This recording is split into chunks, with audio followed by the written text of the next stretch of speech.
మరొక పాప వీళ్ళు కానీ బంధువులు కానీ అంతా ఇక్కడే ఉన్నారు. సో వాళ్ళందరూ కూడా ఇప్పటికే వెయిట్ చేస్తున్నారు. కొంతమంది అయితే ఉస్మానియా ఆసుపత్రి దగ్గర కొంతమంది ఉన్నారు. ఈ ప్లేస్ దగ్గర ఏదైతే ఇజ్రాయెల్ సంబంధించినటువంటి ఇల్లు ఇదే. సో ఆయన వాకింగ్ ముగించుకొని వచ్చేటప్పుడు అమ్మ ఏంటి ఎట్లుందమ్మా పరిస్థితి? ఇప్పుడు ఎప్పుడు తీసుకొని వస్తారమ్మా ఇక్కడికి బాడీ? యాక్చువల్గా ఇప్పుడు బ్లీడింగ్ అవుతుంది. సో కొంచెం సేపు అయినా ఇక్కడ పెట్టామని అడుగుతున్నాం, ఎందుకంటే మా డాడీ ఫేవరెట్ ఇల్లు. కానీ బ్లీడింగ్ అవుతుంది, డీకంపోజ్ అవుతుందని వాళ్ళు తేయొద్దని అనుకుంటున్నారు. బట్ ఒక 10 minutes కైనా మా డాడీని ఇక్కడ పెట్టి తర్వాత ఊరికి తీసుకొని వెళ్తాం. ఓకే. సో ఇప్పుడు మీరు హాస్పిటల్కి వెళ్తున్నారమ్మా? ఓకే. సో వాళ్ళు ఉస్మానియా మార్చూరు దగ్గరికి వెళ్తున్నారు. ఎందుకంటే అక్కడ డెడ్ బాడీ నుంచి కూడా డీకంపోజ్ అవుతుంది, వెంటనే తీసుకెళ్ళిపోవాలనేసి కూడా చెప్తున్నారు. ఎందుకంటే అంతిమ కార్యక్రమాలంతా కూడా వాళ్ళ సొంత ఊర్లో చేయాలనేసి కూడా వీళ్ళు భావిస్తున్నారు. సో దాని తగ్గట్టుగా ఇప్పుడు కుటుంబ సభ్యులందరూ కూడా ఒక్కొక్కరు కూడా వెళ్తున్నారు. అక్కడ లోపలికి ఒకసారి వెళ్ళడానికి మనం ప్రయత్నిద్దాం. వారి కుటుంబ సభ్యులందరూ కూడా ఈ ఇంట్లోనే వారు ఉంటున్నారు. వాళ్ళందరూ కూడా తేరుకోలేకపోతున్నారు. ఎందుకంటే ఒక్కసారిగా ఇంటికి పెద్ద మనిషి ఇక లేకపోయేసరికి వాళ్ళు షాక్కి గురైనటువంటి ఆ విజువల్స్ కూడా మనం చూస్తున్నాం. సో వాళ్ళందరూ కూడా వచ్చారు, వాళ్ళ బంధువులు కానీ వాళ్ళందరూ కూడా ఒక్కొక్కరు అందరూ వచ్చారు. జరిగినటువంటి సంఘటన గురించి మొత్తం చేస్తున్నారు. సో ఒకసారి చూడొచ్చు మనం. వాళ్ళని కదిపించాలంటే కూడా చాలా బాధగా ఉంది. ఎందుకంటే ఒక కుటుంబానికి పెద్దగా ఉన్నటువంటి వ్యక్తి. అమ్మ ఎప్పుడన్నా చెప్పారమ్మా ఇట్లాంటి ఇన్సిడెంట్ గురించి, దస్తగిరి గురించి కనుక ఫ్యామిలీతో ఏమన్నా చెప్పారమ్మా? దస్తగిరి థ్రెటనింగ్ కాల్స్ చేస్తున్నాడు, మెసేజెస్ పెడుతున్నాడు. కొన్ని మెసేజెస్ పెట్టి డిలీట్ వెంటనే చేస్తున్నాడు. మెసేజ్ ఏం కన్వే కావట్లేదు, అసలు ఏం పెడుతున్నాడో ఏందో అని. ఓ వారం 10 రోజులు అట్లా పెడుతున్నాడు. మిడ్నైట్లో కూడా మెసేజ్ పెట్టి సతాయిస్తున్నాడు. అంటే ఏ విషయంలో సతాయిస్తున్నాడు అంటమ్మా ఎక్కువగా? ఆయనకు ఒక ఇల్లీగల్ కాంటాక్ట్ ఉందంట బ్రదర్. ఆయనకు సహాయం చేయని అడ్వకేటివ్ కదా, వాళ్ళ భర్తను ఏమన్నా చేసేస్తే నీ దగ్గరకు వస్తే నువ్వు నాకు సహాయం చేయమని అన్నాడంట. నేను చెయ్యను, నేను అడ్వకేట్గా నేను లీగల్ పనే చేస్తా, నీకు డబ్బులు కావాలన్నా అడుగు, 50,000 ఇచ్చినా ఇప్పుడు ఎవరికి నేను అడగలేదు, నీ పిల్లల పెళ్ళికి ఎంతో సహాయపడ్డా, సహాయం అడుగు ఇస్తా, నీ కుటుంబాన్ని అన్యాయం చేసి ఇంకొకరి కుటుంబాన్ని అన్యాయం చేయకు, నేను చెయ్యను ఈ పని, నేను చెయ్యను అని అన్నాడు. నువ్వు చేస్తావు, ఒకవేళ నేను వాళ్ళని చంపేసి వస్తే నువ్వు నాకు బెయిల్ ఇస్తావా అని అంటే, పిచ్చి పట్టిందా, ఎందుకు పిచ్చి మాటలు మాట్లాడుతున్నావు అని అన్నాడంటే. ఇదంతా బయట జరిగింది, మనకు తెలియదు.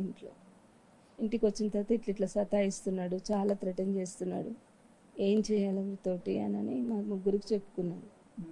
ఏమన్నా సంజాయించి చెప్పు, ఇట్లాంటివన్నీ మంచిది కాదు అని చెప్పు అంటే చెప్తే వింటలేడు. ఆల్రెడీ ఆయన ఎక్కడికో 2-3 నెలలు వెళ్ళిపోయాడు కూడా. అవన్నీ ఏదో కొన్ని విషయాలు చెప్పేశారు, నాకు కూడా కొన్ని క్లియర్గా చెప్పలేదు. కొన్ని అట్లా ఏంటంటే రేపు రోజున ఏమన్నా అయితే చేస్తే మనకి ఇది ఉంటుందని ఆచితూచి చెప్పేవాడు అనమాట. మేము అనేవాళ్ళం జాగ్రత్త, వస్తుంటే పోతుంటే. అసలే ముస్లిం ఆయన, మరి ఏ పగ పట్టుకున్నట్టు ఉంటాడేమో అంటే ఏం చేస్తాడు చెప్దాం, చెప్దాంలే, పిలిచి కూర్చోబెట్టి చెప్తా, సంజాయిస్తానన్న. అయినా కూడా ఊరికే మానకు మెసేజెస్ పెడతా ఉన్నాడంట. పెడతా వెక్స్ట్ అయిపోయి సరేలే ఫోన్ బ్లాక్ చేసినట్టున్నాడు. ఆయన నంబర్ రావట్లేదు మెసేజెస్. ఒకరోజు అడ్వకేట్ ఆఫీస్ ఉంది సార్ మాకు, అక్కడికి వెళ్ళి బయట నిలబడి బెల్ కొడతా ఉంటే ఆ జూనియర్స్ వాళ్ళు నుండి సార్ నుండి నేను బయటకు వచ్చారంట. ఏమైంది అని అంటే, నువ్వు నాకు సాయం చేస్తావా లేదా చెప్పు, నువ్వు సాయం చేయకపోతే నేను పోయి వాళ్ళని చంపేస్తా, నువ్వు నాకు సహాయం చేయాలని అన్నాడంట. నేను చెయ్యను, పిచ్చి పట్టిందా, ఇంకొకసారి ఇక్కడికి రాకు, నువ్వు వెళ్ళిపో అని కొంచెం బెదిరించి పంపించారంట. వాళ్ళ భార్యకి పిల్లలకి చెప్పొచ్చు కదా అంటే, వాళ్ళు నిస్సహాయులు, ఏం చెయ్యలేరు, ఆమె పాపం ఏం చేయలేదు అని అన్నాడు. మరి అట్లాంటప్పుడు వీళ్ళతో కొంచెం జాగ్రత్తగా ఉండి ఏదో చెప్పి సంజాయించేసి, వాళ్ళు ఎక్కడున్నారో మనకేం తెలుస్తుంది, వాళ్ళకి ఎందుకు సహాయం చేస్తాం, మనం చేసే పని మనం చేస్తాము అని ఒక రోజు ఉండి, నీకు డబ్బులు కావాలంటే ఇస్తా, నీకు ఏ సాయం కావాలన్నా చెప్తా, చేస్తా, ఇప్పటి వరకు ఎంతో చేసినా ఎప్పుడైనా పర్వాలేదు, డబ్బు సహాయం చేస్తా, అట్లా నువ్వు అనవసరంగా ఒక ఫ్యామిలీని ర్యూన్ చేయొద్దు అని అన్నాడంట. అయితే ఆ రోజు నుంచి ఎదురు కూర్చునేవాడంట. ఇంట్లో ఎలక్ట్రీషియన్ పని చేసేవాడు సార్, ఏ పని ఉన్నా కానీ. అయితే ఎలక్ట్రీషియన్ పని చేస్తున్నప్పుడు అపార్ట్మెంట్స్ ఒకటి ఉంది శ్రీనివాస. అయితే అక్కడ పని కావాలంటే వాళ్ళు ఫోన్ చేసి, సార్ మీకు చేతిలో ఎలక్ట్రీషియన్ ఉన్నాడు కదా, మరి ఆయనకు చెప్పండి కొంచెం ఎవరైనా మంచి ఎలక్ట్రీషియన్ పంపించండి అని అంటే, సరే అని ఈయనకు చెప్పాడంట. డబ్బులు వస్తాయి కదా పెద్ద పని చేస్తే అని. ట్రాన్స్ఫార్మర్ ఏదో పాడైపోతే పోయి చేశాడంట. చేస్తూ ఉండేవాడికి వాళ్ళు కూడా ఏం చేసేవాళ్ళు అంటే ఈయనను పిలిపించుకునేవాళ్ళు అనమాట. ఏ చిన్న పెద్ద పని ఉన్న అపార్ట్మెంట్స్లో కొన్ని ఫ్యామిలీస్ ఉంటాయంట, అట్లా పిలిపించుకొని చేయించుకునేవాళ్ళు అంట.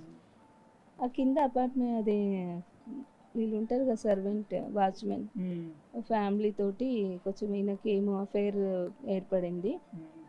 ఇప్పుడు నన్ను ఊరికి ఇబ్బంది పెడుతున్నాడు, టెన్షన్ పెడుతున్నాడు, టార్చర్ చేస్తున్నాడు అని అంటే, ఎవరితో పెట్టి మాట్లాడిపోయొచ్చు కదా అని అన్నాము. వాడు మాట్లాడితే కూడా వినేటట్లేడు, అది ఇది అని అన్నాడు. ఫైనల్గా ఏం డిమాండ్ చేస్తున్నారమ్మా? మీ ఇంటికి రక్షణ ఏమన్నా జరగాలి సార్, మాకు కూడా థ్రెటన్ ఉంది. ఎందుకంటే ఈయన ఎంతో మందికి న్యాయం చేశారు సార్, ఇప్పటికి అన్యాయం చేయలేదు. మీరు అడగండి, ఎవరిని అడిగినా చెప్తారు. ఎంతమంది అడిగినా డబ్బులు ఇచ్చేవాడు.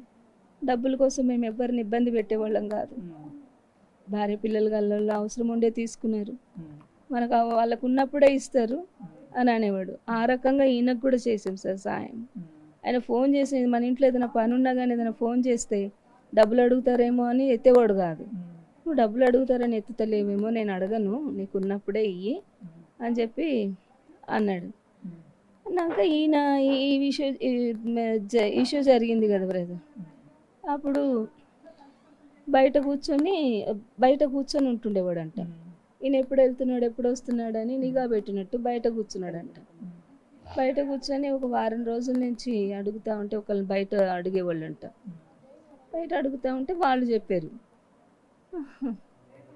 ఇట్లా అయ్యింది, ఇట్లా అడుగుతున్నాడు మిమ్మల్ని ఇన్ఫర్మేషన్, మీ గురించి ఆరాధిస్తున్నాడు అని అంటే ఈయనకి కొంచెం ఇది అనిపించింది. ఎందుకంటే ఏ రాత్రి వస్తామో ఏ పగలు వస్తాం,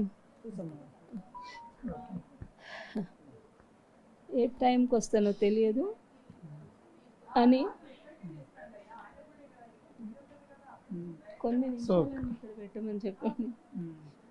అయితే ఊరికి ఇట్లా నిఘా పెడతా ఉంటే ఏ టైంకి వస్తానో ఏమో నాకు తెలియదు, ఏ సమయం ఎట్లుంటుందో తెలియదు. ఒక్కొక్కసారి 11 అవుతుంది, 11:30, నేను పనుల మీద బయటకు వెళ్తే 12 కూడా అవుతుంది సార్.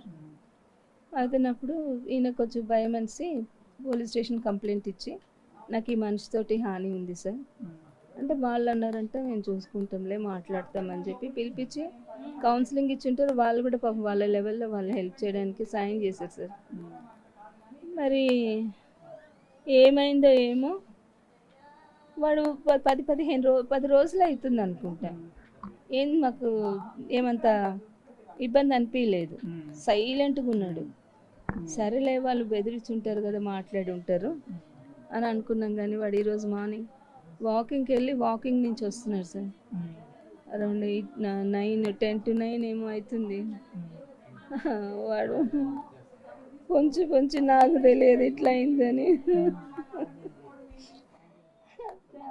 దాదాపు 10 రోజుల పాటు కూడా మాటు వేసి, ఎందుకంటే అప్పటికే తనతో ప్రాణహాని ఉంది, తనతో ఇబ్బంది ఉందనేసి కూడా పోలీసులు కూడా చెప్పాము. దాంతోపాటు అతని గురించి ఒకసారి కనిపెట్టుకుంటుందని చెప్పినా కూడా ఈ రకమైనటువంటి సంఘటన జరిగిందనేసి కూడా వారి కుటుంబ సభ్యులు వాళ్ళు వాపోతున్నారు. ఎందుకంటే పిల్లలు ఉన్నారు కాబట్టి, ఆడపిల్లలు, మాకు ప్రొటెక్షన్ కావాలని కూడా వాళ్ళు గవర్నమెంట్ని డిమాండ్ చేస్తున్నారు.